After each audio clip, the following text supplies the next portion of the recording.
We can expect more of that message when President Obama travels to Pittsburgh today, echoing conservative criticism that Romney is spending too much time criticizing the president, not enough time detailing his own economic plans. And we just learned, by the way, that Mitt Romney will respond to the new jobs report in about 45 minutes. He'll travel into the town of Wolfsboro and do it at a hardware store. With me now, Republican Congressman Tim Murphy, who represents the 18th District in the suburbs of Pittsburgh.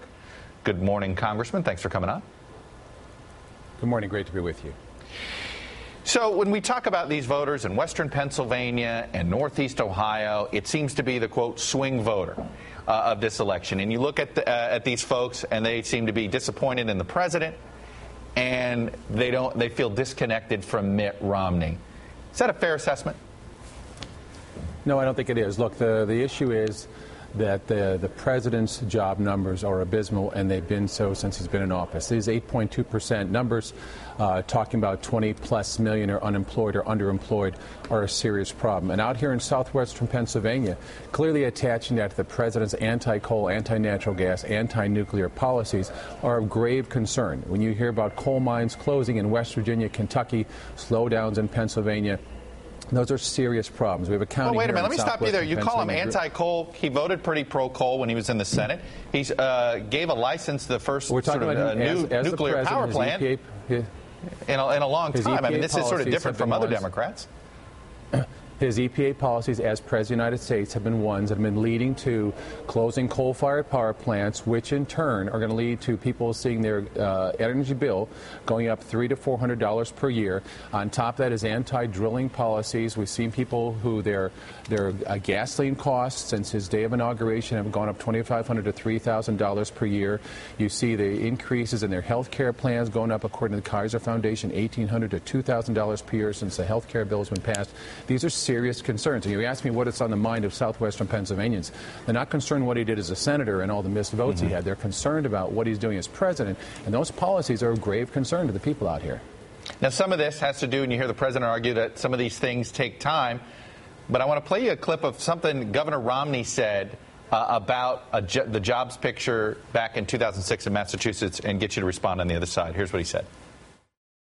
I came in, and the jobs had been just falling like off a cliff. And I came in, and they kept falling for 11 months. And then we turned around, and we're coming back. And that's progress. And if you're going to suggest to me that somehow, the day I got elected, somehow jobs should immediately turn around, well, that would be silly. It takes a while to get things turned around. Now, that was Governor Romney in 2006 when he was asked about why employment growth in Massachusetts had been flat after he took over. You could hear the same thing. You've heard the same thing out of the president. Is that a legitimate way to look at how you get out of a recession? We're talking 2012, and we're talking about the president's answer to these poor job numbers is to distract people away, to talk about other things with Governor Romney. But you can't run away from the facts here that people are worried about their jobs and they're worried about their future. And a lot of southwestern Pennsylvania jobs are related to energy and also health care and health technology and other areas there. When you look at the numbers of 1.7 million college graduates in last month, 3-point-some million high school graduates, and only 80,000 new jobs in that same month, that's a serious problem. So, of course, the president's going to try and distract you away from that and talk about having a beer at some place and other things. The bottom line is families are worried. Are they going to be able to support their families? They don't care about this other stuff. And 4 years is a long time that the president's had to actually work on these things. And what we've seen is a steady decline or flat in these rates.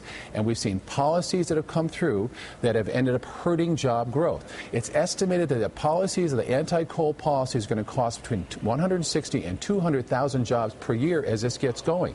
People are saddled with more cost here, and they're not seeing much hope or help from these president's policies. Are you believe that Governor Romney has put out enough detail on what his plans are with the economy, what he would do differently, or is it enough to simply say, "I'm not President Obama"? Well, a number of things he said are important. He said he'd move forward in the Keystone Pipeline, which is 20,000 direct jobs and 80,000 indirect jobs. He said he'd move forward on exploring more for American energy and not just buying more from OPEC. He said he'd work more in keeping taxes low. He said he'd work in terms of reversing many of those terrible aspects of this health care bill, which are going to cost families more, put more government bureaucracy between them and their doctor. Those are important. What's also important is you look at the number of small businesses who are very worried about hiring more because of the punitive things that will happen to them that they see if they go above this 50-employee level, or they're very worried about the future. So just like any family would say, let's hold off on buying a car, let's hold off on buying this or that until we get more of a sense of what our future is. That's what the same thing as it happens to America's small businesses. They're also worried about that. And continuation of the same policies out of this White House is not giving people much hope for change at all. It's more worry about the same thing, the same strategies. And the president's plan is to do the same thing, where he sees job growth comes from more government jobs. But government jobs, a government worker requires 3 to 5 private workers to support that job. A private job, a private sector job such as construction, can lead to 7 to 10 more private sector jobs. And that's where I think Governor Romney has an advantage over President Obama in saying we need to be growing the private sector economy, not the government sector economy. You disagree with Bill Kristol and the Wall Street Journal editorial page. You feel as if Romney's has enough meat on the bones? I think Governor Romney has offered quite a bit of what he would do as President of the United States. There are more things to come in the coming months, and President Obama is not offering anything new except more distraction and delay and denial of the reality of these terrible unemployment numbers. He wants to get people to pay attention to personality issues and other political issues and all these things about Governor Romney and saying what he's doing. You think Kristol's wrong on what happened 6 years ago? You think this criticism from the Wall Street Journal? I think Governor Romney will continue to put out more policies. I'd love to see more out of him. Quite frankly, I'd love to see President Obama do what he said he would do when it came to clean coal technology. I'd like to see them reopen Yucca Mountain to help the nuclear industry. I'd like to see him push more things, not have 10 federal agencies stand in the way of drilling for natural gas, open up our drilling for oil so we're not having a $127 billion trade deficit with OPEC. Those are important issues. And you can't take those off the table. Those are the realities there of President Obama's failing policies. And yes, we'll continue to see more out of Governor Romney's campaign.